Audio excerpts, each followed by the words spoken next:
Good morning, true crime friends. How y'all doing? Look. Today is Tuesday, the 26th of March, 2024. I am deep down a Ruby Franke rabbit hole. But don't worry, Ruby Franke, Jodi Hildebrand, this video will not require a trigger warning unless the story overall triggers you. But child, I have made some observations about these two Mama Lukes, that means idiots, that I'm like, ooh, but also, first I have to say, there's a breaking news story happening right now, and I was just over on Recovery Addict watching it, and I was like, dang it, I need to go make my own video, and then I'm gonna go to the gym, and I'm gonna watch Recovery Addict from the gym. But look, so Ruby Franke and Jodi Hildebrand are locked up over there in jail where they belong for the abuse of Ruby's kids. And so now all this other information has come out. Since the case is closed or whatever, the state is like, here you go, YouTube. Please enjoy all the little delicious little tidbits. And by delicious, I mean horrible. Of things that we discovered about these terrible people. Number one, that Ruby Franke, that's the mom. She was like, well, people don't know kids are evil. Ma'am, ma, ma'am. So, I'm not sure like what holy or religious texts or whatever you're reading, but I don't think that's what most of them say. Like, and she's like, you know, the devil has been after me for years. Ma'am, it's clear he caught you. He got you all tied up. Does he have you like just in a chokehold or something? Because Satan clearly is your BFF. Satan is your boyfriend. I'm just saying. But in terms of praise for you, Ruby Franke, she raised a brilliant and brave child. That little RF who escaped and ran away in his stocking feet. Turns out that's the second time he escaped. Run, RF, run. He got away from that evil heifer and went to the neighbor's house. And even in like when all the craziness was going on, he was so polite. Listen, I hope my kids are that polite when like just regular things are happening. Like, excuse me, teacher, I need to use the bathroom. Excuse me, can I, go get a drink of water? Whatever. Like, I want them to be as polite as this young man was. And he was in a terrible circumstance because his mama was trash. But word on the street from the police officer is that these two young children have physically, not psychologically, physically, they've made a full recovery. They've gained weight. They're running around. They're laughing and playing like kids should. They're in foster care. Oh, I hope they're not with that daddy of theirs. Sir, you might have thought that like you were a victim too or whatever, but you have just basically completely abandoned your responsibilities as a parent. And to that I say, no. Now, we really need to move on to Madam Stinks a lot. Yes, I'm talking about none other than Miss Jodi Hildebrand. Y'all know I have to stink, right? Now, to be clear, when they arrested her, she looked like she had clean hair. So maybe she didn't smell on that particular day. But according to Kevin Franke, she smelled terrible and she did not bathe on a regular basis. For the life of me, I do not understand a stinky cult leader. How does anybody follow a stinky person? But in her police interview, she's like, I'm nice. You're nice. I'm sure that like I should probably talk to you, but my lawyer said no. And I hired a business lawyer who knows absolutely nothing about criminal law. But he's going to come and advise us on how I can, maybe monetize this or open an LLC or something like that. Also, quiet as it's kept. Did you know those kids were abusing me? Because those kids were terrible to me. One of them peed on the floor in my house like a puppy. That is terrible. But she's like, if I do go to prison, I think I'm going to be a preacher, ma'am. I sincerely hope that those nice ladies, and by nice, I mean felonious ladies over there in the jail, bonk you on the head. Like, real truth though, she might end up as like a prison cult leader because I think her evil runs deep, like deep. But what the neighbor said was very interesting to me. Her neighbor was like, there have been problems in that house for a while. Really? They were the problem neighbor? Now see, listen. This is how you know these people didn't live in my neighborhood. Because I have neighbors who are likely not running a cult out of their house. And they had an escaped dog. And I was like, I'm going to keep this dog and I'm going to love him and hug him and call him George. Also Spike. But also, I was like, let one of my neighbors act up. I mean, boop, boop, boop, boop, boop, boop. Hello? Officer, their dog has escaped. I don't think they cutting their bushes the way they're supposed to. I guess that's the beauty of living like far out on lots of land. You can act all kinds of crazy and your neighbor's not going to be up in your business. Because if you live in a city where people are tightly packed together, or a suburb, child, you think I'm nosy now? If I had a troublesome neighbor, I would just keep 911 or the non-emergency police number on my speed dial with my finger hovering over send at all times. Did she twitch? Send! Okay, no. We can hang it up. It just looks like she was stretching or whatever, getting herself a cup of morning coffee. Child. Can you imagine if my new neighbors, I'm not going to say which direction they live, one of my new neighbors who does not have their Act Right fully installed, is clear to me. Although an Act Right installation team must have come over the weekend because all them boxes that they had scattered all over, they got broken down and put in a pile. Now, yes, I understand that they just moved. And yes, those were probably moving boxes.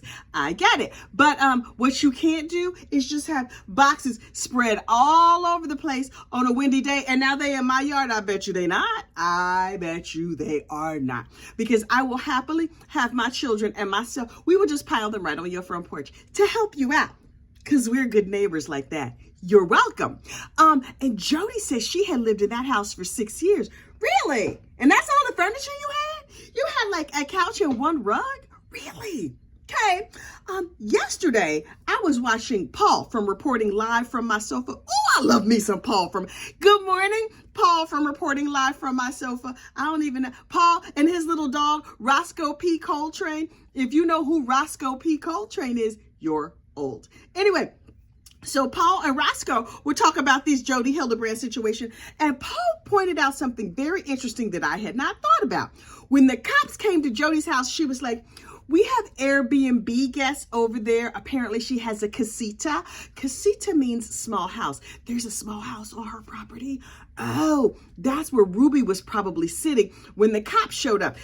She had Airbnb guests when the cops came. You know what I need? To see those Airbnb reviews. Y'all, I looked. You think I didn't look? I absolutely looked. Because her street name, they had it all on the news, so I could say, I don't know how to pronounce her street name, but it's Tawgoo. Tagu? I don't know how you say that. Court over there in Ivins, Utah. I was like, let my Google fingers do the walking. Was I looking on her Airbnb? Yes. Could I find it? No. Reddit, I'm counting on you to go out there and find the review that those Airbnb guests left. I'm sure somebody screenshotted it, somebody screen grabbed it, recorded it, whatever, because the internet is going to internet. I need to see what they wrote. We were having a lovely stay here in Ivins, Utah. The scenery was gorgeous. The weather was hot. And then the FBI broke down the door. Child. I want them to tell me everything. Did Jody stink when you showed up at the door? Did you ever see her? What did you think when the police showed up? Did you get a discount? Were you able to get a refund? Did the Airbnb people be like, okay, in terms of good customer service, we'd like to give you your money back, but no? Did y'all go to like see the Red Rocks and all of that? I had so many questions. Here's the other thing that I had not realized. And that is that when it came time for them, like everybody to sit down and talk to the police and all of that stuff, everybody is like, Ruby agreed to testify against Jody. And so Jody's going to go to jail for a long time, which is only partially true. You know who flipped first? Jody. Jodi Hildebrand flipped on Ruby Franke and was like, I was minding my business. I didn't do nothing to them kids. Those are her children. What would I look like punishing her children? I don't know why she did those terrible things. So if you need me to tell you things about her, I will, because no, not me. Can I go home now, please? And Ruby was like, wait. They have to say what? She said what? Wait. I was following her. So Ruby was like, yes, they were my children. And yes, I am a horrible, horrible human being. But let me get to the courthouse first. I'm going to flip on her. So it was like a flip off. Jody immediately was like, what me? It was Ruby. Ruby was like, well, what this heifer's not going to do, take her stinking behind home when I'm going to have to go to jail. I bet you I'm not. So Ruby went into like double cross mode, triple cross mode. And she was like, that woman thinks she's manipulative. I have mastered manipulation. I have everybody thinking that she was the bad one, and I was just a follower because I'm weak-minded. She's stinky and not a people person. I, on the other hand, am a people person. I'm about to record myself an Academy Award-winning speech like, Your Honor and ladies and gentlemen of the general public, I am Ruby Franke, and I'm super, super sorry. And let me flip my hair. And I am willing to go to jail as a sacrifice because you know the devil been trying to get me. What I did not realize was the devil was Ruby Franke. Was Jodi Hildebrand. And so she got up there and gave a speech and everybody was like, oh, she's so sorry, ma'am. I am not fooled. I am not fooled. I know a slimy person when I see one. And you, Ruby Franke, are a slime ball. And so you think that you made your cute little speech and you're going to get out of jail early? You see, law and crime and all these people are releasing all this information. So the whole public can rise up and be like, you know what this heifer is not going to do is go home early. Jody didn't show any remorse at her hearing. So everybody's like, Jody should stay in prison for a long time. Ruby is also hot, stinking garbage. And so she should stay in jail for a long time too. And now that the public has seen the journals and the phone calls and everything, well, they blaming the kids. Those kids were mean to us. Ma'am, you are talking about a 10-year-old and a 12-year-old. What in the entire heck is happening? And Katie Joy over there from Without a Crystal Ball, she said, and if Katie Joy said it, it has to be true because she is a YouTuber with a lot of followers, which means her words are gospel. That's how that works, right? I think that's how that works. Anyway, she said that Ruby Franke started having kids real young. And so it's been 20 years of momming. And now she's just tired. She's just like, ugh.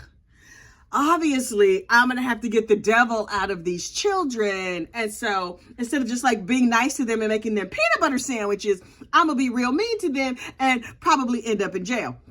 So Katie Joy is like, yeah, Ruby was just tired. So she handed over all the responsibility to Jody. Here's the thing. I don't care about the why. I truly, deeply from the bottom of my heart, do not. These women are evil. They need to go to jail for a long, long time where I hope they are not well liked. I done talked my throat dry. Hang on for a second. Here's another very pressing question. When the cops showed up at Jodi Hildebrand's gorgeous, gorgeous home with that big giant door, she's like, trying to get the door open. Okay. That's the only exercise she done in like 35 years. But she was just like, yes. And they were like, are you Jody? She was like, yes, I'm on the phone with my lawyer. This is what I need to know. Ma'am, how did you know to call your lawyer? Were you just like, oh no, what if my prisoners has escaped? I should call the police and make it look like I'm not the bad guy. How did you know to call a lawyer? Did you notice right away he was missing? Did you think I would love to chase after him? But it's hot outside. Like, I'm going to need more details about this. That's number one. Number two, the whole time they were searching her house, which was like an hour or something, 2 hours, she kept her lawyer on the phone. You think he billed her for all that time?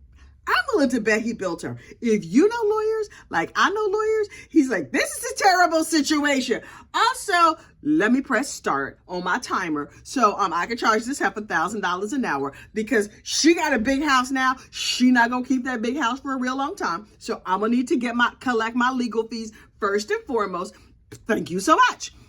And so I was like, oh, everybody's making money off these heifers. Is everybody just grifting everybody? Lastly, Utah, what's happening over there? We had, what was her name? Lori Vallow Daybell, pretty blonde lady with, she had a beyond a ticklish brain child. I don't know what was happening in her head. Clearly not much. And now you have Ruby Franke, pretty blonde lady with some crazy, and then quiet as it was kept, Lori Daybell had a bunch of followers. Now, they didn't get arrested and they didn't unalive nobody that we know of. But it's a lot of people who think this level of crazy. So we've seen a couple of them. You know how it is with mice. They say if you see one, it's like 6 in the walls. So I feel like for every one crazy Utah lady that you see, there's probably 25 or 35 or 100 or something lurking in the darkness where we can't see. Utah, I'm not saying you should suspect your neighbors, but y'all should probably suspect your neighbors. I'm like, look to your left, look to your right.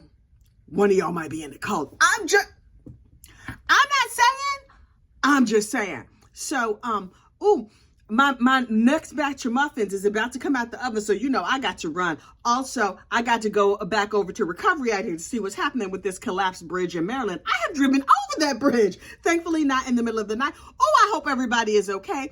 But I'm gonna go be nosy over there after I pull my muffins out of the oven. Y'all have a good true crime day. Oh, like the video, subscribe to the channel, play bingo. People keep asking me, how do you play bingo? I can't figure it out. I'm gonna make a how to play bingo video in case you're confused. But first, I gotta get these muffins. So I'll talk to you later. Bye.